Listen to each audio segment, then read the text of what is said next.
is my magic potion for love.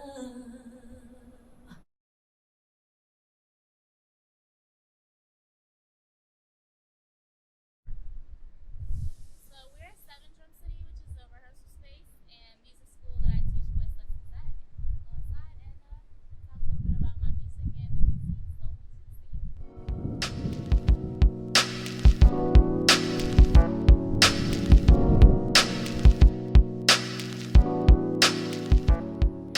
The type of music that I do is definitely soul music. It's influenced a lot by 70s soul in particular. It's influenced by basically what I listened to growing up, what my parents listened to.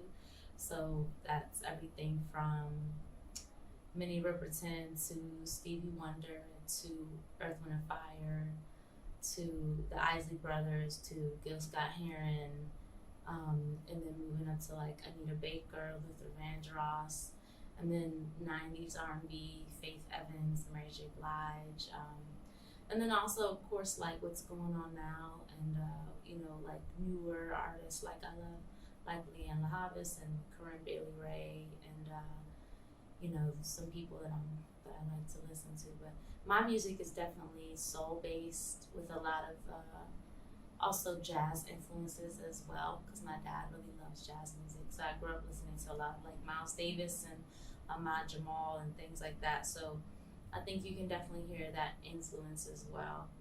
Well, firstly, I'll start off by saying that DC has a very long history of jazz and soul and R&B, and artists who come out of DC have had a major impact on what the musical landscape looks like, both nationally and internationally.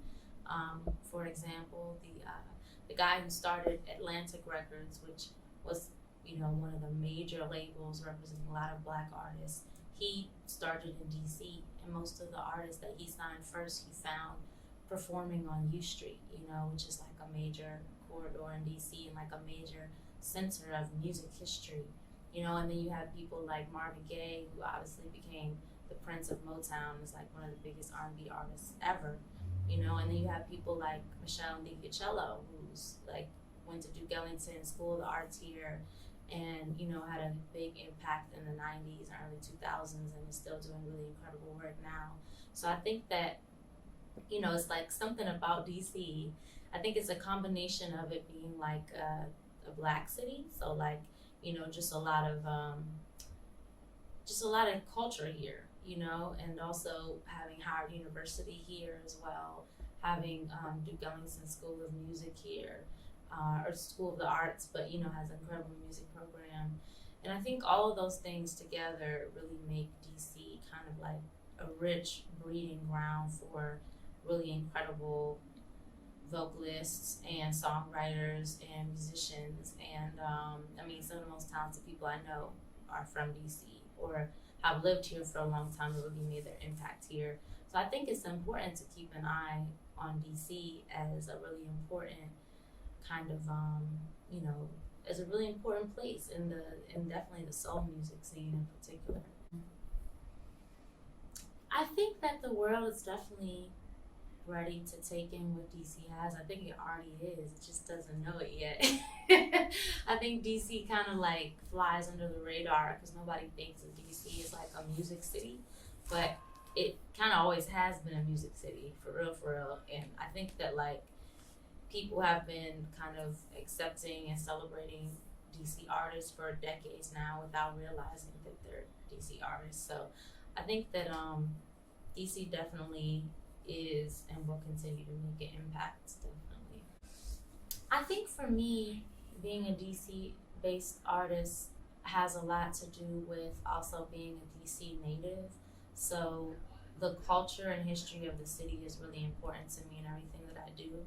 And so I try to keep that in mind when I'm creating that, like, what I'm doing is I'm not pulling it from nowhere, like it's definitely rooted in a lot of music that came from DC. And I think that like it's easy for people from DC to want to move away because DC doesn't have the industry here. The industry's not based here, obviously. And so people want to go to LA, they want to go to New York, Atlanta, Nashville, London, Tokyo. Like, people go all over the world from here. But I think that what they got from this place always stays with them. And so I feel as though whether I decide to live in DC for the rest of my career or not, I'm going to always think of myself as a DC artist. I think it's interesting, like, there was a few years ago, I was listening to a lot of live albums, and I realized that there's a good amount of live albums from R&B and soul artists that were recorded in DC.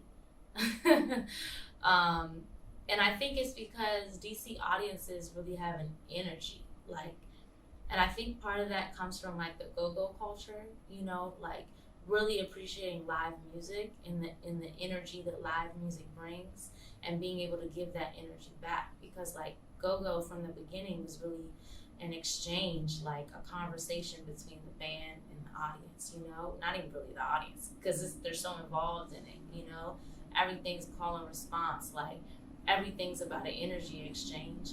And so I think that DC people just have that energy, and they bring that energy to whatever spaces, especially if it's in the arts, So I feel like anybody from anywhere should come here and get to experience that. And in particular, I think people should really, when they visit DC, go to the go-go, because that's a unique experience for sure. I feel like I just want my legacy to be that I am authentic and that I make good music. Like, that's all that really matters to me, is and that I'm a resource, because when I was starting out, about 5-6 years ago, I definitely called on a lot of people that I saw kind of doing the things I wanted to do, and I talked to them and I asked them questions and I tried to learn from them, and they were gracious enough to give me that time and to give me their energy and to give me their perspective. And so I would just always want to do that for whoever I can as well, to share the little bit that I do know, because the music industry is always changing, everything's always changing, so you never know too much. Yeah, but I definitely want to be remembered as being authentic, being present and available to people, and just making good ass music. That's all that really matters. I guess the last thing that I like to share is really just a reminder to support your local artists, because there's people out there really making amazing music, but because they don't have $100,000, $300,000, $500,000 budget, it's not getting out there. But it's just as good, honestly, and it's just as interesting, and it's just as fresh.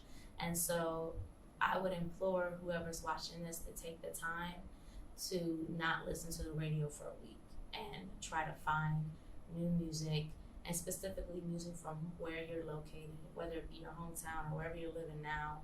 Try to dig into the music culture of where you are, because that's really going to give you a fuller understanding of your city. So currently I have available my first EP, which I released in 2015, is self-titled Cecily. Then I have my first full-length album, which came out in May of 2018, entitled Songs of Love and Freedom. And then I also have my newest project, which is an EP called Awakening, and it's available now. So yeah, go check out my music.